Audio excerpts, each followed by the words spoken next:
Alors cette fois-ci, je change de caserne, je suis à Séverine. Regardez, elle est magnifique cette caserne. Je suis jamais allé à l'intérieur et on va aller rencontrer une toute nouvelle équipe puisqu'on va parler du départ en intervention avec les ambulances. Comment est faite l'ambulance à l'intérieur, les équipes qui l'entourent. Et la personne qui va m'en parler, c'est le meilleur, the best, c'est JB. JB, il est juste là. Comment tu vas? Salut Lilian. Ça va? Bien et toi? Bah ça va, très bien. Alors, tu vas m'amener une ambulance ici. Exactement. Et puis on va aller à l'intérieur, visiter une ambulance parce que finalement, c'est l'essentiel de vos interventions. Exactement, c'est 80% de nos interventions. Ah oui, ok.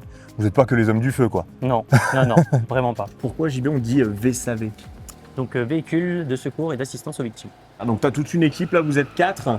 Vous êtes toujours 4 à l'intérieur? Non, on est 3. Vous êtes 3 à l'intérieur? Ouais, ok. ouais, on est 3 à l'intérieur de... Donc on a un chauffeur, un conducteur, un chef d'agrès et un équipier. Et un équipier. Bon alors il y a quand même eu une sacrée évolution en 4 ans. Oui. 3 ans, sur les 3 dernières années. Ouais, c'est ça. Ok, vous êtes passé de ça. Exactement. On est passé d'une fiche bilan, Ouais. on appelait ça une fiche bilan, à la tablette. Ça veut dire que quand vous arriviez du coup sur le CHU par exemple, Oui. eh bien vous donniez votre fiche avec toutes les informations du patient. Oui. On dit du patient, de la victime. de la victime. On remplissait tout ça sur intervention. Ouais. On transportait à l'hôpital, on détachait notre petite fiche, on redonnait à notre... Très bien. Alors que là, quand vous arrivez sur place, grâce à la tablette, ils ont déjà toutes les informations. Exactement. On a tous les différents icônes qui nous permettent de réaliser notre bilan et à la fin, on pourra récupérer de la même manière toutes nos informations comme la fiche bilan qu'on avait au début. Est-ce qu'on peut aller dedans? Bien sûr. On a le droit? Oui, on va monter si tu veux. Yeah. On monte à chaque fois par l'arrière, tout simplement parce qu'on a notre petite marche. T'as vu, ça en fait du matos, on va parler de tout. Et ben l'essentiel de notre matériel se résume dans ce petit matériel qui nous sert à faire un bilan, ce qu'on appelle un bilan victime. On va pouvoir retrouver un peu comme chez les médecins, de quoi faire un électrocardiogramme, pouvoir prendre une tension, et puis quand on parle de défibrillation, bah, comme quand la personne est en arrêt cardio-respiratoire. C'est un 3 en 1. Exactement. Peut-être même plus. Ça fait même plus que ça. Plus que ça. Mais il y a Ok. encore un an, on avait... Ça donne la météo, ça va sur les réseaux sociaux, on peut regarder TL7 dessus. Et ça fait voler les drones. Et ça fait voler les drones.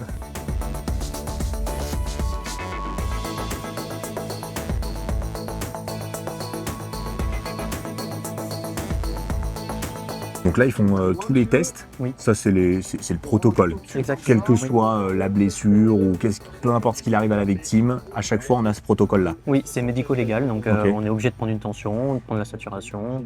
Ils sont pas médecins, enfin, ils n'ont pas cette qualification-là d'être médecin en plus d'être sapeur-pompier. Pas du tout, on n'est ni médecin ni infirmier. Ouais. On a une formation bien à part, on fait 2 fois 5 jours de formation. Ouais.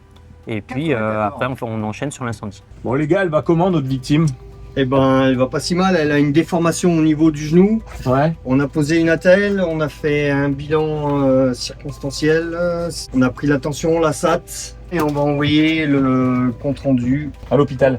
au médecin d'abord, du D'ab- SAMU d'abord. régulateur, voilà, D'accord. qui va nous indiquer la destination de la victime. Ok. J'ai pas pu m'empêcher de le prendre. C'est Pompi. Exactement, c'est le petit ourson qu'on distribue aux enfants quand on fait une intervention avec eux. Il est distribué pour l'œuvre des pupilles de France en fait. D'accord. Donc il est financé et on reverse une petite cotisation. Et quand on n'a plus de Pompi, est-ce qu'on a d'autres subterfuges pour les enfants? Ouais, alors après on va jouer avec des gants, on va faire des bonhommes, on va les gonfler, enfin voilà. Ok. Tu fais des ballons avec tes gants? Exactement. Il y a des gants de partout. Là-dedans, JB, il y a tout le département qui peut parler. Ouais, c'est la radio qui couvre tout le département effectivement. On peut pas faire des blagues. Non. Non. Non, non. si tu fais les blagues, tout le monde les entend. Ok.